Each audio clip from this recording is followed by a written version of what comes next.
आज हम बात करने वाले हैं हाल ही में रिलीज हुई एक मूवी हाउसफुल 5 को। तो तैयार हो जाइए। हाउसफुल 5 की कहानी शुरू होती है एक रोमांचक और रहस्यमयी दृश्य के साथ। एक शानदार क्रूज शिप की चमकती रोशनी और समुद्र की लहरों के बीच हम एक आदमी को तेजी से भागते हुए देखते हैं। उसके चेहरे पर डर साफ झलक रहा है और उसके पीछे एक खूनी छाया उसका पीछा कर रही है। सीन इतना तनावपूर्ण है कि दर्शकों की सांसें थम सी जाती हैं। आखिरकार खूनी उस आदमी को पकड़ लेता है और उसका काम तमाम कर देता है। यह शुरुआती दृश्य ही मूवी की टोन सेट करता है, हास्य, रहस्य और ड्रामे का एक अनोखा मिश्रण। इसके बाद कहानी फ्लैशबैक में चली जाती है और हमें 2 दिन पहले की घटनाएं दिखाई जाती हैं जो इस मर्डर मिस्ट्री की नींव रखती हैं। कहानी का केंद्र है रंजीत, जो यूके का 7वां सबसे अमीर व्यक्ति है। वह अपने 100वें जन्मदिन को इस भव्य क्रूज शिप पर धूमधाम से मनाने की तैयारी में है। इस समारोह में कई बड़े बड़े लोग शामिल होने वाले हैं, उद्योगपति, बिजनेस टाइकून और रंजीत की कंपनी के बोर्ड ऑफ डायरेक्टर्स। लेकिन जैसे ही कहानी आगे बढ़ती है, हमें एक चौंकाने वाला खुलासा होता है। रंजीत अपने जन्मदिन से पहले ही दुनिया को अलविदा कह चुके हैं। उनके बेटे देव को, जो उनकी दूसरी पत्नी से हैं, अपने पिता की मौत का शोक मनाते हुए देखा जाता है। वह रंजीत के बिस्तर के पास बैठा उदास और टूटा हुआ दिखाई देता है। इसी बीच रंजीत की कंपनी के बोर्ड ऑफ डायरेक्टर्स की एक गुप्त बैठक होती है जिसमें माया बेदी और सिराज जैसे महत्वपूर्ण लोग शामिल हैं। वे इस बात पर चर्चा करते हैं कि अगर रंजीत की मौत की खबर बाहर फैल गई तो कंपनी का स्टॉक मार्केट धराशायी हो सकता है। यह कंपनी के लिए एक बड़ा झटका होगा। इसलिए वे एक योजना बनाते हैं रंजीत की मौत को छिपाया जाए और उनके जन्मदिन का समारोह उसी तरह आयोजित किया जाए जैसा पहले से तय था। इसके बाद धीरे धीरे खबर को बाहर लाया जाएगा ताकि स्टॉक मार्केट पर ज्यादा असर न पड़े। सभी इस योजना पर सहमत हो जाते हैं। कहानी में एक नया मोड़ तब आता है जब रंजीत की वकील मिसेज शर्मा शिप पर आती हैं और सभी को एक चौंकाने वाली बात बताती हैं। रंजीत ने अपनी मृत्यु से पहले एक होलोग्राम संदेश रिकॉर्ड किया था जिसमें उन्होंने अपनी वसीयत और कुछ महत्वपूर्ण खुलासे किए हैं। जब यह होलोग्राम चलाया जाता है तो रंजीत की आवाज और छवि सभी को मंत्रमुग्ध कर देती है। वह बताते हैं कि देव उनकी दूसरी पत्नी का बेटा है, लेकिन उनकी पहली पत्नी से उनका एक और बेटा है जिसका नाम झोली है। झोली की पहचान का एक खास निशान है उसके शरीर पर एक जलने का निशान। रंजीत देव से कहते हैं कि अब उसकी जिम्मेदारी है कि वह अपने बड़े भाई झोली को ढूंढे और उसे उसका हिस्सा दे। अगर झोली नहीं मिलता तो रंजीत की सारी जायदाद बोर्ड ऑफ डायरेक्टर्स और अन्य लोगों में बांट दी जाएगी। यह सुनकर सभी हैरान रह जाते हैं। यह खुलासा कहानी में एक नया ट्विस्ट लाता है। सभी को पता चलता है कि झोली इस जन्मदिन की पार्टी में शामिल होने वाला है। यह खबर बोर्ड ऑफ डायरेक्टर्स को और भी परेशान कर देती है, क्योंकि अगर झोली मिल गया तो रंजीत की जायदाद का एक बड़ा हिस्सा उसे मिल जाएगा। इस बीच माया और सिराज जैसे लोग अपनी रणनीति बनाने में जुट जाते हैं। पार्टी शुरू होने से पहले शिप पर एक नया मेहमान आता है। वह खुद को जलाबुद्दीन उर्फ जॉली बताता है। वह अपनी पत्नी के साथ आता है और अपने शरीर पर जलने का निशान दिखाकर यह साबित करता है कि वह रंजीत का खोया हुआ बेटा है। देव, जो अपने भाई को ढूंढने के लिए उत्साहित है, उसे देखकर खुश हो जाता है, लेकिन यह खुशी ज्यादा देर नहीं टिकती। तभी एक और व्यक्ति अपनी पत्नी के साथ आता है और दावा करता है कि वह जलभूषण उर्फ जॉली है। वह भी अपने शरीर पर जलने का निशान दिखाता है। इससे पहले कि लोग इस कंफ्यूजन को समझ पाएं, एक तीसरा व्यक्ति आता है जो खुद को जूलियस उर्फ जॉली बताता है। वह भी वही निशान दिखाता है और दावा करता है कि वह रंजीत का असली बेटा है।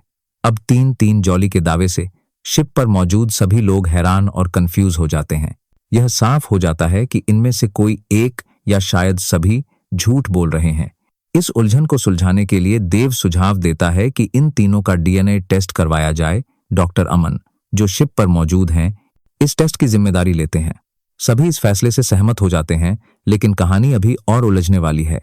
रात को शिप पर एक भव्य पार्टी शुरू होती है। लोग डांस कर रहे हैं, शराब के ग्लास टकरा रहे हैं और माहौल जश्न से भरा है। लेकिन इस चमक दमक के पीछे रहस्य और साजिश का खेल चल रहा है। डॉक्टर अमन डीएनए सैंपल इकट्ठा कर टेस्ट शुरू कर देते हैं। अगली सुबह जब जूलियस की आंख खुलती है तो वह एक चौंकाने वाली स्थिति में खुद को पाता है। वह जलभूषण की पत्नी शशिकला के साथ एक बिस्तर पर है। यह देखकर वह घबरा जाता है और शशिकला को डांटने लगता है कि वह उसके साथ कैसे सो रही है। दोनों बाहर निकलते हैं तो और भी अजीब स्थिति सामने आती है। जलभूषण जलाबुद्दीन की पत्नी जारा के साथ सो रहा है और जलाबुद्दीन आखिरी पास्ता नाम की एक अन्य महिला के साथ।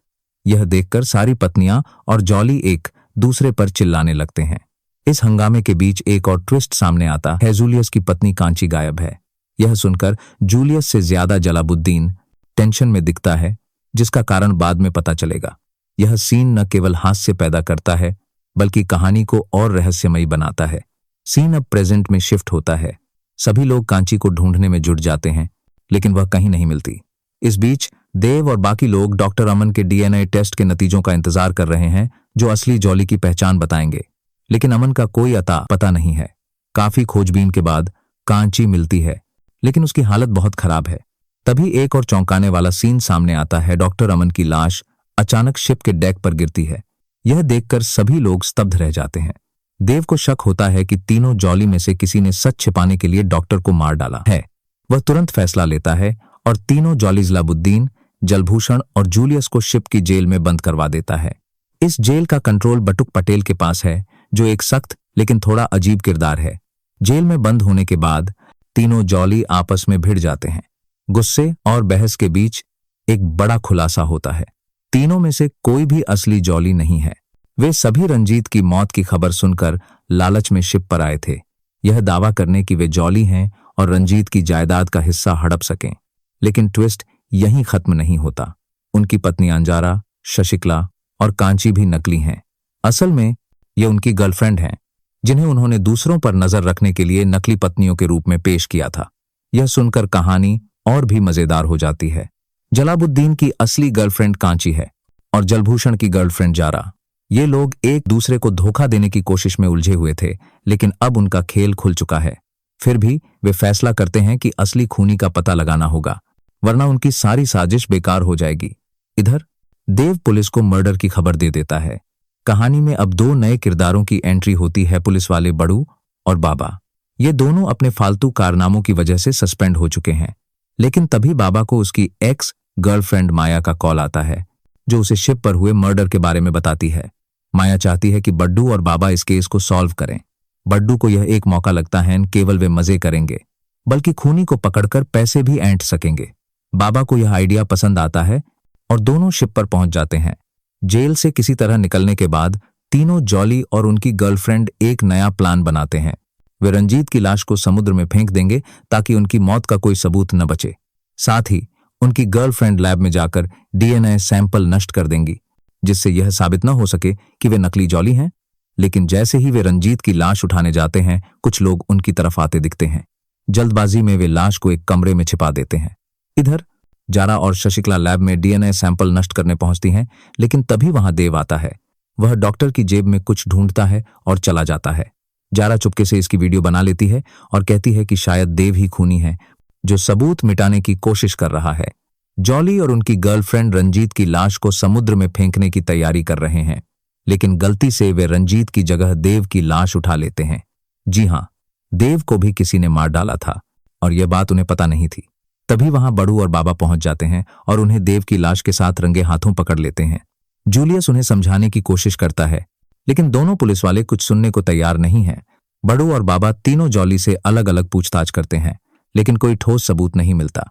आखिरकार वे तीनों को एक साथ बुलाकर सच उगलवाने की धमकी देते हैं।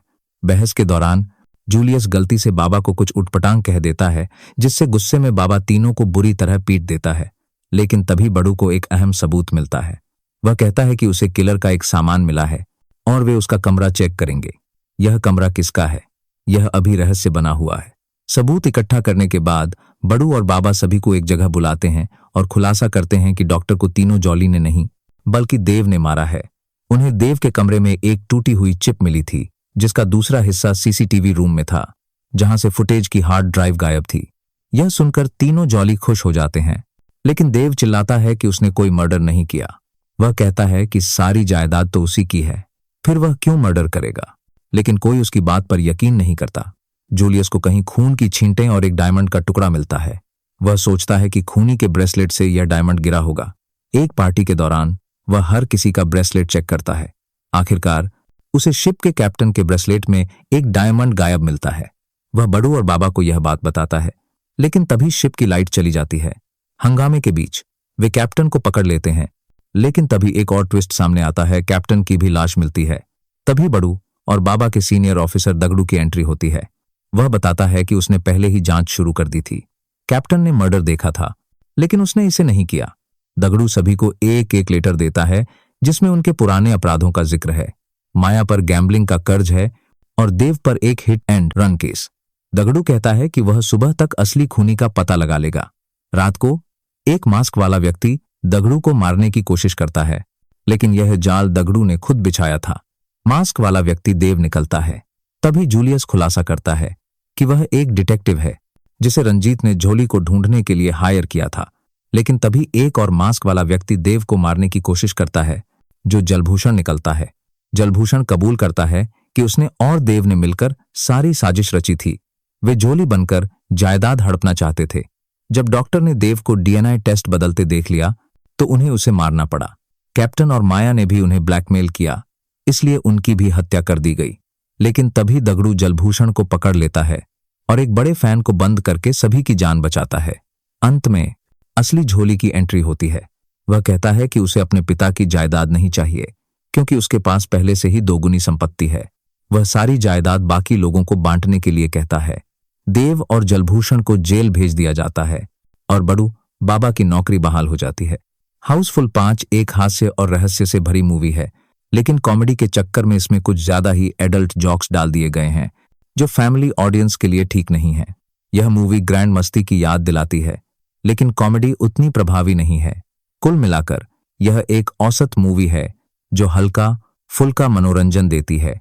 अगर आपको हमारा यह एक्सप्लेनेशन पसंद आए तो अभी वीडियो को लाइक कर दीजिए, चैनल को सब्सक्राइब कर लीजिए और बेल आइकन दबाना न भूलें, ताकि आपको हमारे हर नए वीडियो की नोटिफिकेशन मिले।